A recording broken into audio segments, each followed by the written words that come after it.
Good morning, good afternoon, good evening, wherever you are in the world. My name is Ingram Jones. I think you're sick and tired of me saying that.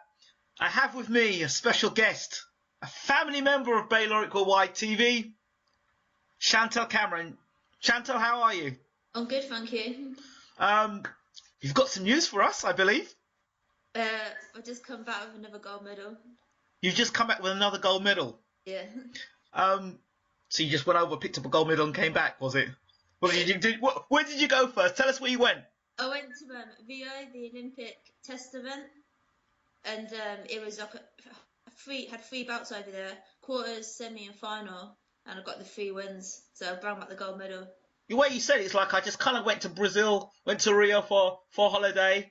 I went to the shop. When I was in the shop, I decided to pick up a gold medal. Yeah, it was quite nice. I picked up a gold medal and came back. Not a scratch on you. What? No, I had 2 black eyes. I had like a little black eye. Yeah. Bruised nose, but it's gone down now. I heal quick. Okay. Nice. So talk us through the quarterfinal first. Who is it against? My first quarterfinal was against, I can't pronounce their name, but it was a South American. Right. Venezuela, I think. Venezuela, yeah, that's near to. And it was a really good experience because, like, obviously, I'm used to boxing European countries. Yes. So to have the chance to box a South American country, it was really good experience for me. And that's what I went over to Brazil for, was the experience. Like, as much as I wanted the gold medal, I was just hyped about being in Rio and getting a feel for like the Olympic feeling. And so my first bout, I was really nervous because I found it a big deal, like being in Rio, boxing in the Olympic test event. So I started and I gave her 2 8 counts. But I think like if my nerves weren't so built up, I think I could have stopped her because of my experience. But I think no, you're so nervous, like my shots just weren't coming together. Yeah. That was a good bout. But wait, you say your shots won't come together, you dropped her twice, so surely your shots were coming together. I think you're being overcritical there. But I just didn't feel like my shots were coming off like they normally would. Okay. I think I was just being a bit hard on myself, really, because everyone else was saying I boxed really good. Yep. I think I could have done better, but I think that's just me being me. Okay. My semi-final was against the home girl, a Brazilian. And obviously the crowd, like, I knew I was boxing against the crowd as well because there's loads of them. There was like stamping on the floor, there's roaring, and I knew I was thinking I'm gonna have to put on a performance here because if I don't, I'm not gonna get the win. But she was really good as well. She was tricky. She was shorter than me, but she was really fast and like slippery. So that was another good win. And then my final was against the French Estelle Mosley, and I've boxed her. This is like my 7th time boxing her now. So she's sick of me, I'm sick of her, but we reached the final again, and I got the win again. Okay. Rematch. Interesting. Yeah. Let's talk rematches. There's a big fight coming up this weekend or tomorrow. Anthony Joshua, Dillian White. Yeah. How much does fighting a person that you fought before affect you in training? Look, personally, my rematches, like, I take them so serious because you cannot be complacent. That's my number 1 rule. Is it doesn't matter how many times I beat somebody or if they've beat me, you can't be complacent. And if they've beat you, you've got to go in there with a good mental attitude because obviously you want the win and they don't lose to you. So I think like every rematch, both opponents have both got like mentally got to be strong. Yeah. Yeah. But I know you say that, but which is the more difficult way? Which is more difficult for you to motivate yourself with? Is it the fact that you're going for a rematch to get revenge, or you've beaten somebody already and you know you can beat them again? Which is hard? Which is harder to deal with? In my opinion, like from my experience, I think it's harder if you've already beat them. Yes. Like, when I beat somebody, I'm literally when I'm facing them again, I just think, oh my god, I wish the shoes were on the other foot. Because like you know that you beat them before, they're coming at you like they want your blood. Yeah. You just got to think if they beat me, I'll be fuming. I think I've beat them before. I must have gone downhill. So like when I get in the ring, I think they're not beating me. They can't beat me. But when you train like that, when you train and you have beaten somebody, surely in your mind, do you not switch up and think, well, I've beaten them before, so I can just cut this corner or maybe cut that corner or not push that extra press up or not punch out that extra punch, whereas somebody who's beaten you think, you know, they beat me, I've got to put another 10 punches in, I've got to run a little faster, I've got to train a little harder. How does that work? like again for me, it doesn't matter if I beat them, how I beat them, what happened in that bout. All I know is I was got to train harder, and like they're gonna be training hard, so I've got to train just as hard as they are. So Yeah. like in my, I just think it doesn't matter. I act as if I act as if I was the one that lost. So then when I'm in the gym, I'm training hard. I'm never complacent, and my coach, like he's really good with me. Like he'll like slap me down, like Chantelle, what you doing? Yeah. Why are you complacent? Do you want to get beat? So he'll just like lay it down on me where I think, oh God, I need to step my game up now. I can't lose to her. Does he tell you that? Does he tell you anything about being part of Fire Brigade, like Timothy Bradley and also Teddy Atlas? Doesn't say anything about Fire Brigades to you? No, I'm putting out fires. No. Okay. No. Thought maybe he. No. Okay, moving on. You've obviously fought away. Obviously, I've got to stop saying that. You fought away from home. Yeah. And you got the win as a Brit. Yeah. That moves me on to my next point. I'm sure you know where I'm going here. There's quite a tall guy in the heavyweight division. It's around 6'9". You might know his name's Tyson Fury, and he recently won the Unified Heavyweight Championship of the world. Yeah. It's kind of got a lot of press at the moment, and a lot of the press he's getting is quite negative. He's made some comments. He made a comment about, his thoughts were about, I think, Jessica Innes. Yes. Jessica, and he said, Jessica, she looks good. She puts a dress on, and she's accomplished what she's done. Well done for that. And a woman's role is to be in the kitchen and on her back. Now, I see you're looking and you're laughing. What are your thoughts about this? Do you take it personally, or do you see it as all just quite tongue in cheek?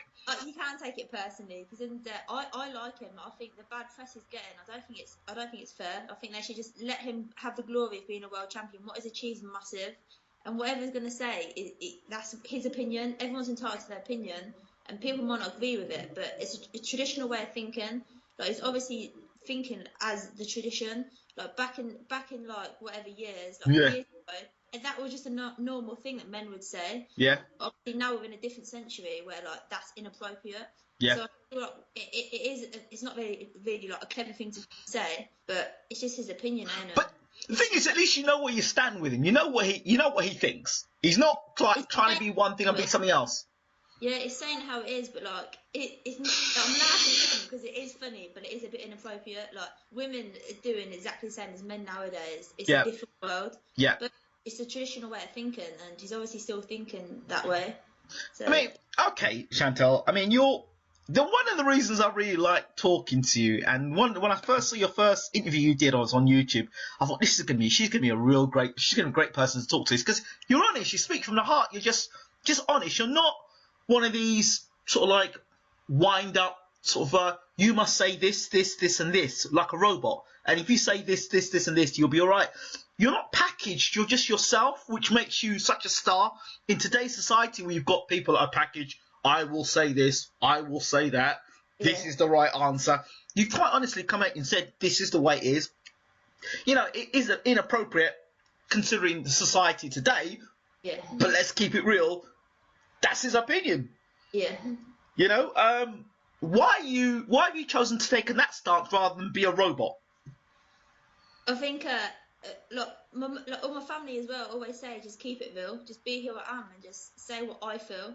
I'm not gonna like have someone say, oh, you should say this, you should say that, because then it's not natural. Like, I'll say what I think. If I think something, I'll say it. Do you think Tyson's getting a lot of grief because of the community he's come from? I would like to say no, but I think deep down, I think that's why. Yeah, I think it's a shame because there's no need for it, but. I really like him. I think he's funny. I like his character. I love his character. I think he's refreshing. I think he's. I think he's exciting. Absolutely. He's brought some life to the division. We've complained for years about Klitschko being so boring. I mean, he's like anti-Klitschko. It's quite the opposite. When he was singing. Yeah. So I like that. I think it is bringing entertainment to it as well. So I think it's good. I mean, when I first interviewed Tyson back in 2013, I mean, the conversation started. General, hi, how you doing?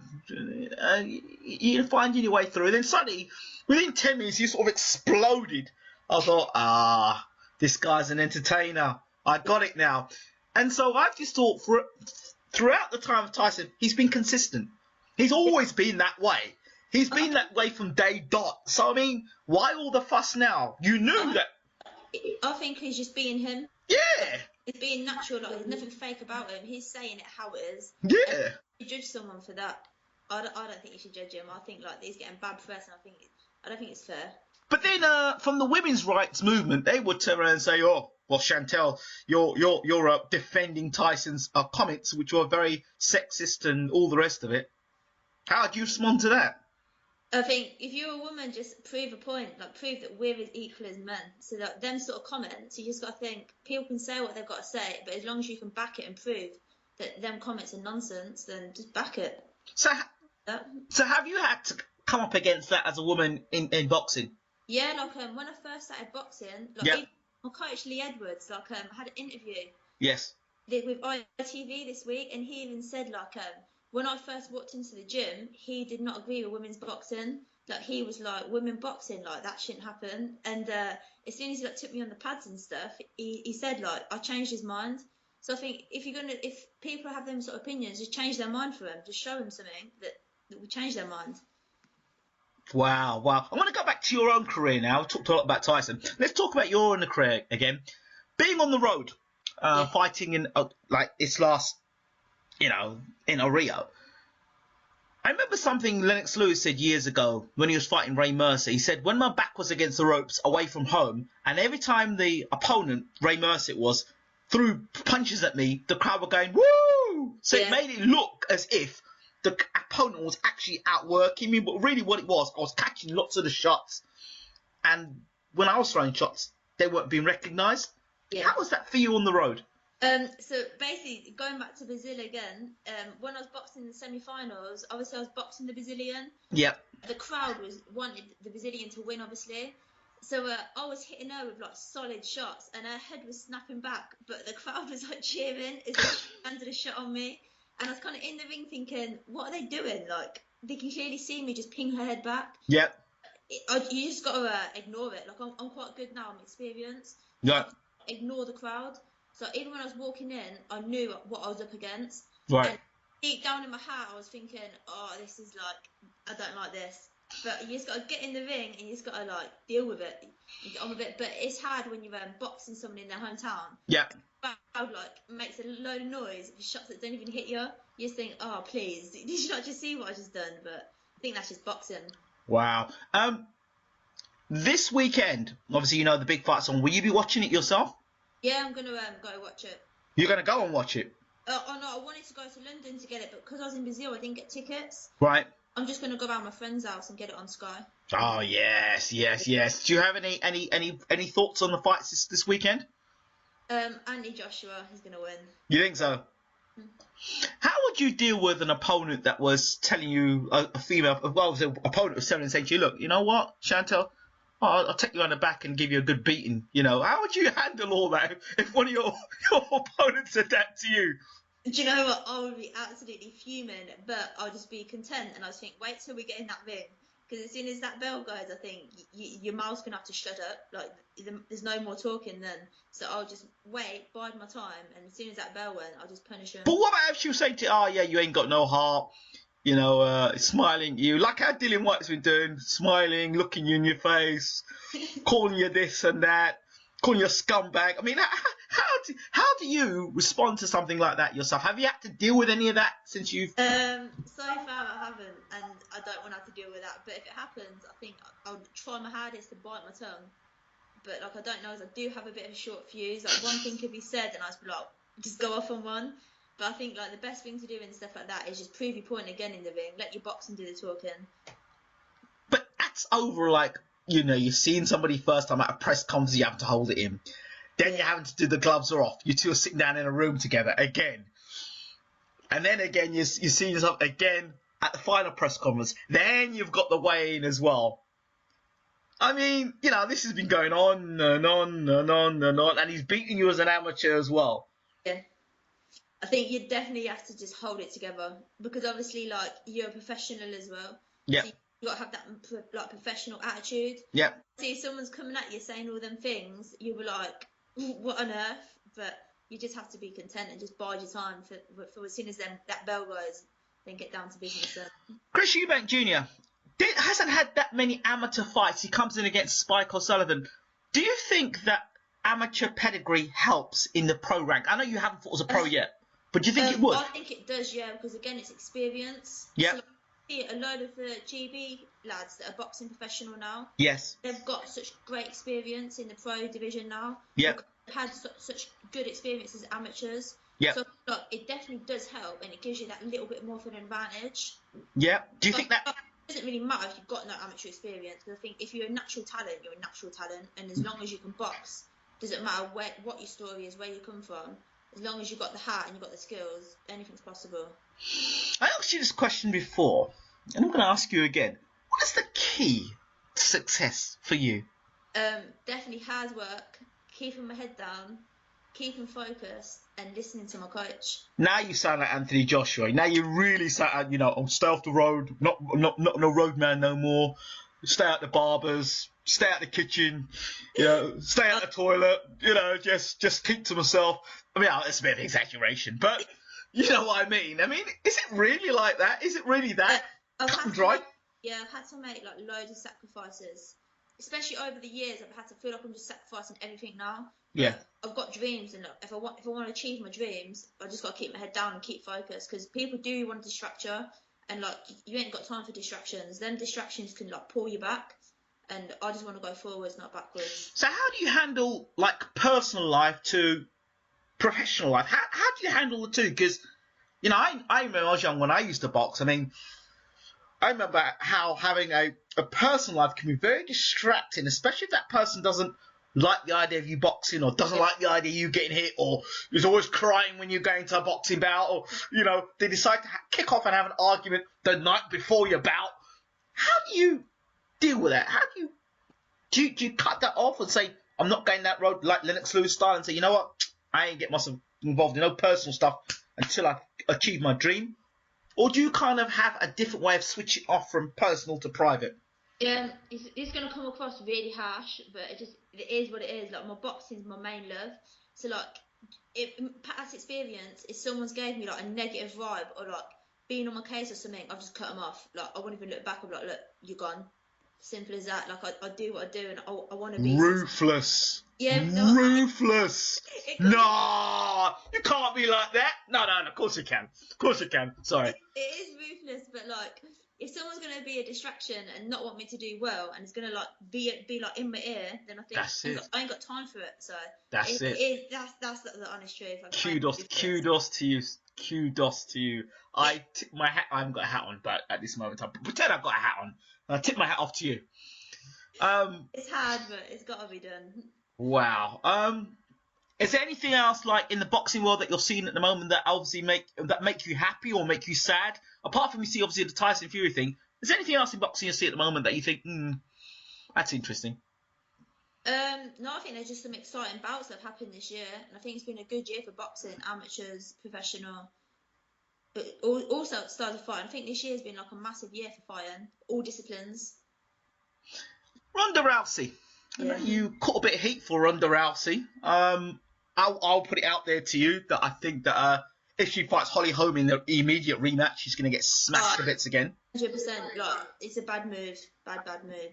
She needs. Obviously she's got to have time out anyway because of her injuries. Yeah.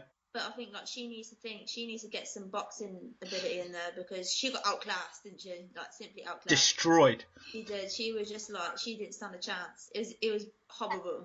How did you feel about the fact of her being on the Ring magazine cover? I mean, that was, and then afterwards now people are really. I mean, I was one. I'm sorry, I could not help myself. I mean, I've got a lot of videos of her getting beat with the Mortal Kombat Perfect and all sort of stuff like that, and all sorts of vines, and Dana White kind, she's incredible. She'd beat Floyd Mayweather. She'd do this and that. I think the media just destroyed her again. Like saying about the Floyd Mayweather, she just started believing her own hype. Like, it got too much of a hype for her. And you can see when she got in the ring, like, if you look at her weigh-in, her body at the weigh-in, she was trimmed and stuff. But when you look at the actual fight, she looked out of shape. So you think like she was too busy with the media getting all hyped up, doing whatever she was doing to actually focus on the making weight, which is for any fighter, making weight is crucial, ain't it? You can't like dehydrate the night before, get in the ring, overhydrate, and then expect yourself to perform. It's not going to happen. I mean, a lot of people saying that Holly Holm, you know, she did well, but, you know, maybe she got wronged on a bad night, and she got taken apart. Yeah, all respect to Holly Holm, but she did the job. Like, she literally outclassed her. But can you come back from such a defeat? It's not. You can't just look at that video and go, I made that kind of mistake there and I made that mistake there. You were making mistakes the minute you got in the ring. You were making mistakes. The minute you got in that cage, you were making mistakes. And you got systematically taken apart. I think it's gonna be real. Like, if they have another fight, she's gonna have to train so hard. Like, she's gonna have to work on so much, especially her stand up. And like mentally as well, like that was a bad knockout, like really, really bad. That was bad. So, like mentally, that's played all around the world over and over and over again, you know, and you have to watch all that. It's like Klitschko, you've got to watch that all over again. Yeah, and like I don't know how she's gonna come. I want her to win because I'm still a Wanda fan, and I would love her to win that again, but I can't see it happening. I'll be shocked if she gets that belt back. I'd be shocked because, you know, you've now got to ask yourself the question about her own heart. It's okay having a big heart. Well, like, how much does she want that belt back? Exactly. Yeah. And it's take a lot of heart, a lot of heart. Oh, her tooth's gone missing now, or something like she ain't got a tooth or something. She's eating a tooth out and something like that. Oh, I didn't see that. That's what I heard, and it's not good. No, that's not good. Well, at least you don't have to worry about those things. I've got my teeth still. You've still got your teeth still, and Layla Ali finished by Layla Ali saying that if you're a world champion, you shouldn't get smashed like that. Well, no, not really, because you're world class. But I think anyone's like, I think with Ronda as well, she thought she was unbeatable, whereas everybody's beatable. You're human. There's always somebody coming along, so you always got to look over your back, thinking someone's coming up behind you. So I think that sort of attitude as well, where she thought she was not human and stuff, I think that was a bit of a bad attitude. Mm-hmm. Like, I liked her mentality. Like, she didn't get in that cage and play about. Like, she meant business. As soon as she's in that cage, she meant like game on. Yeah. Like, I like that attitude, but I think like again, like she got too hyped in herself, where she started thinking like she could beat Floyd Mayweather. Like, come on, that's just stupid. But there were people who were believing it as well. That's the thing. When I read that, I just thought, oh no, it was literally like hand over my face. Like, oh no, don't be coming out with stuff like that. Well-known commentators, experts. These are the people that are getting paid to tell you. It was stupid. Like, that's one word. All we can say for it is it's stupid. Chantelle Cameron, before we finish, I've got to ask you. Rio 2016. Yeah. Do you know yet? Do you have any ideas about it yet? The qualifiers are still in April and May. Yep. Like, my fingers are crossed that I qualify. But you're doing so well. You're picking up gold medals like they're like candy, you know? So, I mean... I'm just going to keep training. It's going to get better and better. And then time April comes, May comes, so I'll be better than what I am now. You're gonna lock yourself off again. You're not going to talk to anybody. You're going to be a hermit. I'm going back into my shell. You go back into your shell. You're not rolling on no road.